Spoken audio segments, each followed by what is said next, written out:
ഒരു വലിയ ഉത്സവം നടക്കാൻ പോവുകയാണ്.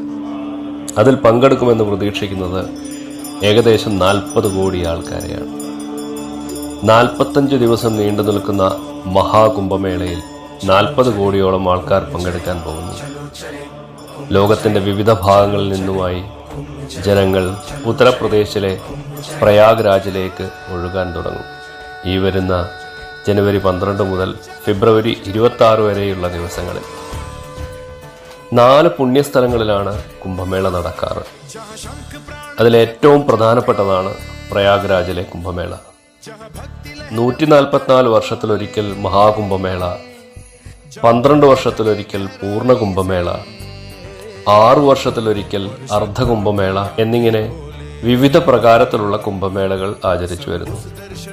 നൂറ്റാണ്ടുകളായി ഈ മേളകൾ ഒരു മുടക്കവുമില്ലാതെ നടന്നു വരുന്നു എന്നത് നമ്മുടെ ധർമ്മത്തിൽ കുംഭമേള എത്രമാത്രം പ്രാധാന്യമുള്ളതാണ് എന്ന് മനസ്സിലാകും. കഴിഞ്ഞ പൂർണ്ണ കുംഭമേള നടന്നത് 2021 ഹരിദ്വാറിലായിരുന്നു. ഹരിദ്വാറിൽ ഇനി കുംഭമേള നടക്കുക 2031 2021 കുംഭമേള കൊറോണ കാരണം അത്ര കേമമായി നടത്താൻ കഴിഞ്ഞിരുന്നില്ല. എന്നാലും കുംഭമേള വളരെ കൃത്യമായി ഒരു മുടക്കവുമില്ലാതെ തന്നെ നടന്നു.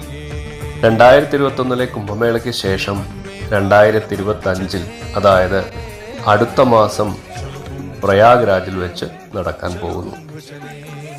നമുക്ക് 2 തരത്തിലുള്ള സന്യാസി രീതികളാണ് പൊതുവെയുള്ളത്. മഠാംനായ സമ്പ്രദായം പിന്തുടരുന്നവരും അഖാഡ സമ്പ്രദായം പിന്തുടരുന്നവരും. മഠാംനായ സമ്പ്രദായം അഥവാ മഠങ്ങളിൽ താമസിച്ച് ശാസ്ത്രം പ്രചരിപ്പിക്കുന്നവർ. ഇങ്ങനെയുള്ള ശാസ്ത്രം പ്രചരിപ്പിക്കുന്ന സന്യാസിമാർ ക്ഷേത്രങ്ങൾ, ആധ്യാത്മിക കേന്ദ്രങ്ങൾ തുടങ്ങിയവയെ അധാർമികളിൽ നിന്നും സംരക്ഷിക്കുകയാണ് അഖാഡയ്ക്ക് കീഴിൽ വരുന്ന സന്യാസിമാരുടെ ചുമതല. അതുകൊണ്ട് തന്നെ അവർക്ക് ആയുധാഭ്യാസങ്ങളിലാണ് പ്രാവീണ്യം കൂടുതൽ. ശാസ്ത്രത്തോടൊപ്പം അസ്ത്രത്തിലും അഗ്രേസരന്മാരായിരിക്കും അവർ. ഇവരെയാണ് നാഗസന്യാസിമാർ എന്ന് പൊതുവെ അറിയപ്പെടുന്നത്. ഇങ്ങനെ 13 അഖാഡകളാണുള്ളത്. അതിലേറ്റവും വലുത് ജൂണ അഖാഡയാണ്. ജൂണ അഖാഡയിൽ മാത്രം ഏകദേശം 5 ലക്ഷത്തിൽ കൂടുതൽ സന്യാസിമാരുണ്ട്.